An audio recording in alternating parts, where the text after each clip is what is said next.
Colour.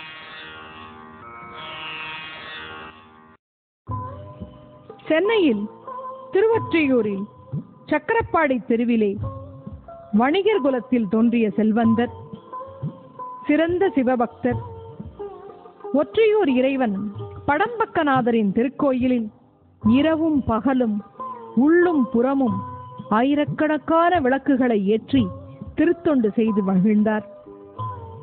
விளக்கிடுதலை ஒரு சாதாரண பணியாக மட்டும் கொள்ளாமல் ஒரு குறிக்கோளாக ஏற்றுக்கொண்டு செய்தவர். இவரின் திருத்தொண்டை உலகிற்கு உணர்த்த இறைவன் எண்ணினாராம். செல்வந்தராக இருந்த அவருடைய வியாபாரம் தடைப்பட்டது, வருவாய் குறைந்தது, பின்பு அதுவும் நின்றது. ஆனால் நாயனாரோ மனம் தளரவில்லை. தொண்டை விடாமல் உறவினர்களிடம் எண்ணெயை வாங்கி விற்று அதனால் வரும் கூலியை கொண்டு விளக்கேற்றும் பணியை தொடர்ந்தார். சிறிது காலம் அப்படியே சென்றது. பிறகு அந்த பணியும் தடைபட்டது. எண்ணெய் ஆட்டி செக்கு மாட்டை ஓட்டி பக்குவத்திலே எண்ணெயை இறக்கி கூலியை பெற்று தன் பணியை தொடர்ந்தார். சில காலம் சென்று தொழிலாளர் கூட்டம் நாளுக்கு நாள் பெருகியதால் தொழில் கிடைத்தலே அருமையாகிவிட்டது. மனம் தளரவில்லை. தன் வீட்டிலே உள்ள பொருள்களை எல்லாம் விற்று விளக்கேற்றினார். பின்னர் வீட்டிலே பொருள் ஒன்றும் இல்லாததால் என்ன செய்வது என்று தெரியாமல் தன்னுடைய மனைவியே விற்க துணிந்தார். நகரெங்கிலும் அவரை கூவி விற்க துணிந்தார். ஆனால் வாங்குவோர் யாரும் இல்லை. மனம் தளர்ந்தார். என்ன செய்வது என்று தெரியவில்லை.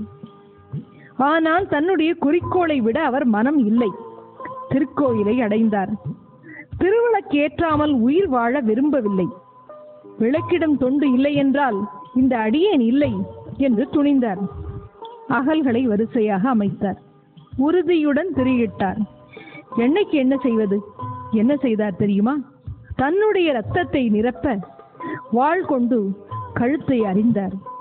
இறைவன் காட்சி கொடுத்தான். திருக்கரத்தை பிடித்து தடுத்து அருளினார். பெருமானை உளமாற மனமாற தொழுது வணங்கினார். செல்வந்தனான இவர் திருவருளினால் ஒருமைப்பதன் அடைந்தவுடன் அதே ஊரில் வேலை பார்த்தும் அதே ஊரில் செக்குழுக்கும் பணியை செய்தும் வாழ்ந்து வந்தார். இப்படியெல்லாம் பார்க்கும்பொழுது நம் மக்கள் பணியிலே உயர்வு தாழ்வு பார்க்கவில்லை. குறிக்கோள் குறிக்கோள், என்னுடைய பணி என்னுடைய பணி என்றே குறிக்கோள் வழுவாத வாழ்க்கையை வாழ்ந்தார்கள். அப்பெருமானின் பாதகமலங்களை வணங்கி மகிழ்வோம். கலியநாயனார் வலமிரு